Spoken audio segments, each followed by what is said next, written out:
Olá pessoal, tudo bem? Estamos de volta aqui ao nosso curso de Direito Constitucional do Eu Quero Passar. E você que estava acompanhando a minha aula, né? Estávamos falando aí sobre a organização da Constituição, como é que ela se organiza, como ela se subdivide em títulos, capítulos, seções. Falamos também, né, de como se subdividem os artigos.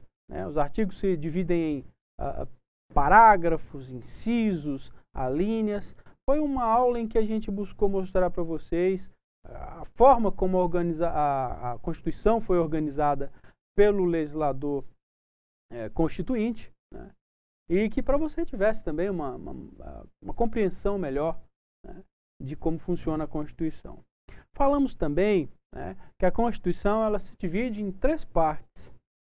Você tem o preâmbulo, né, que é aquele texto anterior ao texto principal.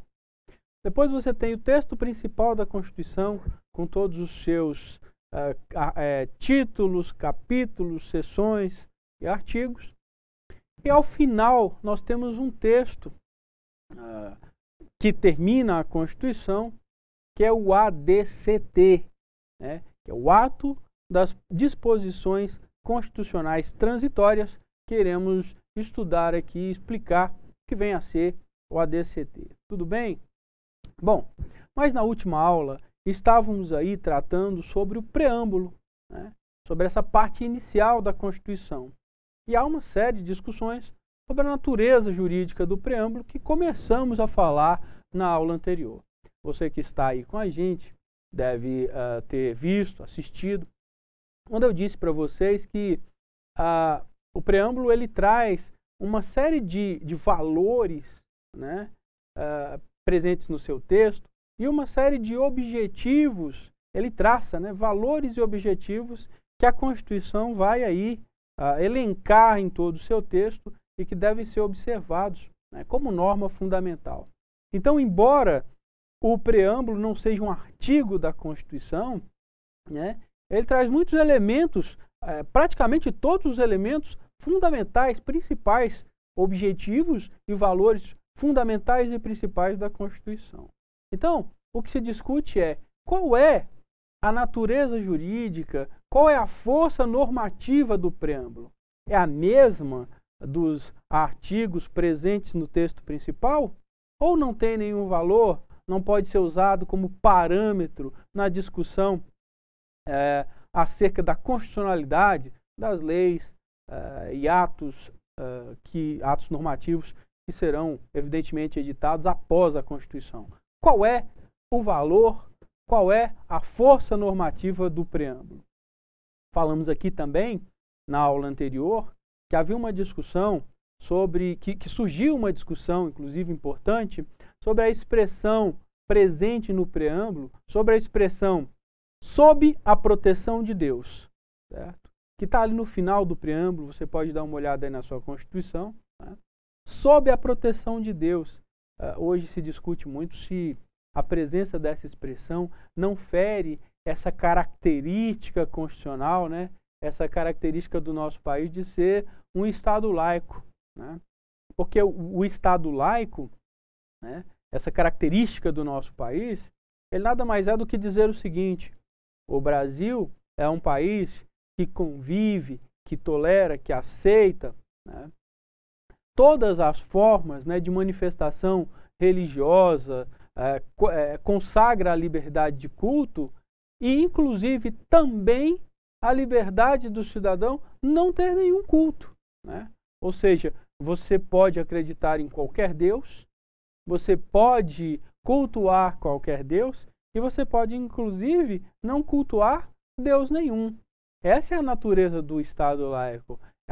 É a liberdade da manifestação ou da não manifestação religiosa, certo? Então há essa discussão sobre acerca da presença dessa expressão sob a proteção de Deus, se ela fere ou não essa característica do Estado brasileiro de ser um Estado laico. Falamos aí da ADI, né, da ação direta de constitucionalidade número 2076, que discutiu isso, né? A falta dessa expressão na Constituição do Estado do Acre já ficou, né?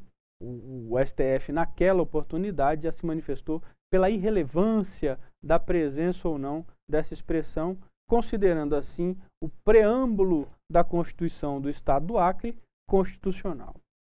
Mas é importante que a gente avance nessa discussão, porque há uma outra decisão que é também muito importante. Tá? Você pode anotar aí no seu caderno, você que está aí acompanhando a nossa aula, que foi a decisão do Supremo Tribunal Federal no habeas corpus número 94.163, no HC número 94.163, o STF então decidiu o seguinte, que no que diz respeito à hermenêutica constitucional, no que diz respeito à interpretação, né? Então, a aplicação dos valores e dos objetivos presentes ali, expressos no preâmbulo, eles servem sim. Repito, esses valores e objetivos presentes no preâmbulo, eles podem ser evocados sim, né, na discussão da constitucionalidade. Correto? Mas desde que acompanhados, né, em conjunção com aqueles preceitos presentes, aqueles preceitos normativos que estão no texto principal da Constituição. Ok, pessoal? Então vamos lá. Olha só, já falamos da ação direta de inconstitucionalidade, né, que decidiu pela irrelevância do preâmbulo acerca da constitucionalidade do preâmbulo do Estado do Acre, que não tinha a expressão sob a proteção de Deus. Né? Quem na época entrou com a ação direta de inconstitucionalidade questionou a falta da expressão sob a proteção de Deus na Constituição do Acre, e o STF entendeu que isso não é inconstitucional, porque é irrelevante essa expressão no preâmbulo. Tudo bem?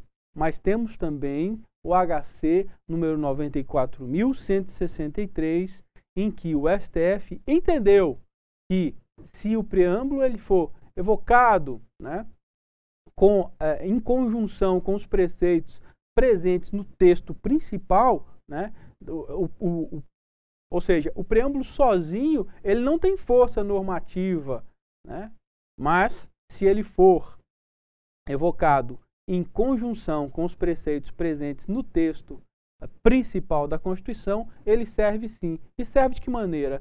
Como norma interpretativa, como norma de hermenêutica, de interpretação daquilo que a Constituição busca consagrar como seus objetivos e valores. Correto, pessoal? Cuidado com isso aí. Tudo bem? Bom, mas eu gostaria de falar para vocês aqui ainda sobre as 3 teorias acerca da força normativa do preâmbulo. Vem aqui para o quadro. Vamos lá. Quais são as teorias? Teorias acerca da força normativa do preâmbulo. A primeira teoria aí, pessoal, é a teoria da eficácia idêntica. Teoria da eficácia idêntica. Essa teoria, né, essa teoria inclusive defendida pelo famoso jurista Hans Kelsen, essa teoria, como o próprio nome já diz, né, fica aí,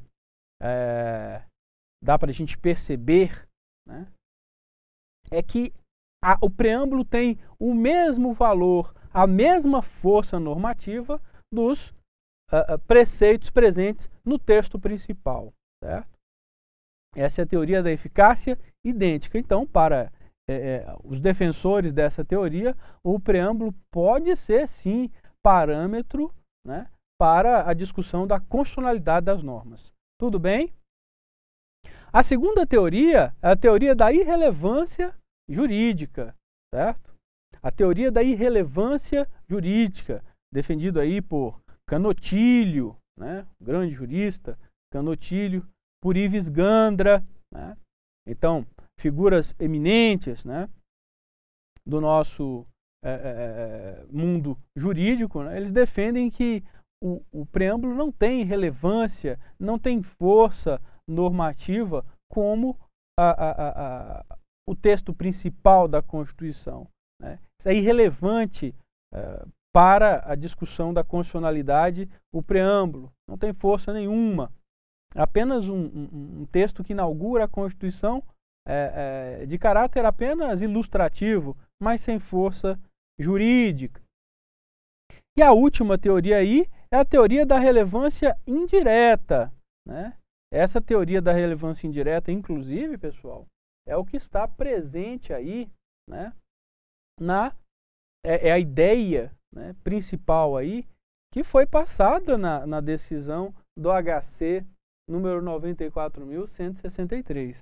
Ou seja, o preâmbulo tem sim relevância, mas ela é indireta. Então, assim, qualquer norma que contrarie ou que vá de encontro aos valores, aos objetivos defendidos no preâmbulo, essa norma será sim eivada de inconstitucionalidade. Evidentemente que a teoria da relevância indireta, ela não fala, como lá na decisão do STF, dessa necessidade de que o preâmbulo esteja acompanhado aí de um dos preceitos presentes no texto principal. Mas diz o seguinte, que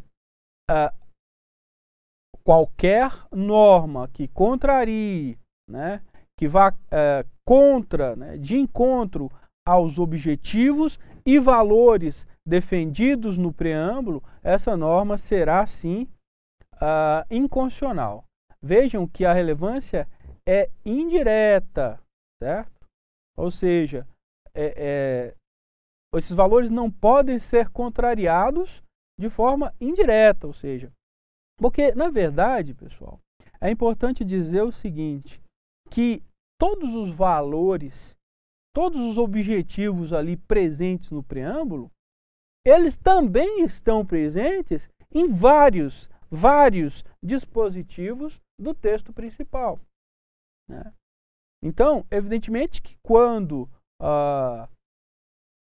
o preâmbulo for utilizado numa discussão acerca de constitucionalidade ou não de uma regra, ele estará, sim, acompanhado, né, necessariamente de uma norma do texto principal, certo? É uma coisa que você vai perceber aí, à medida que você for estudando, que não há nenhum objetivo, nenhum valor, né, presente no preâmbulo que não tenha, né, um artigo ou um parágrafo, ou seja, uma das normas, né, do texto principal que não faça referência a esses valores. Você vai sempre encontrar. Tudo bem? Até porque o preâmbulo, ele na verdade, ele vai inaugurar tudo que vai estar presente na Constituição. Ele já dá uma ideia para você daquilo que você vai encontrar na Constituição. Então, as teorias que temos acerca da força normativa do preâmbulo são essas três. Tudo bem? 1. Teoria da eficácia idêntica. 2. Teoria da irrelevância jurídica. E 3. A teoria da relevância direta, onde a teoria da eficácia idêntica entende que o preâmbulo tenha aí, né, a mesma eficácia, né, a mesma força normativa das normas presentes no texto principal.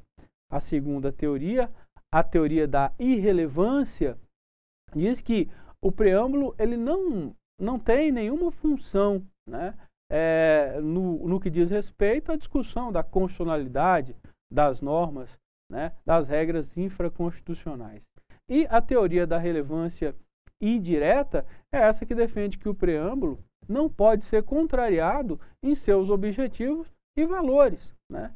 Mas é importante aí que lembremos do HC número 94.163, onde o STF já entende que o preâmbulo pode sim servir como hermenêutica, né, como meio de interpretação, desde que acompanhado de uma das normas presentes no texto principal da Constituição. Ok, pessoal? Um grande abraço. Até a próxima aula. Vamos dar sequência aí à nossa aula. Estudem, hein?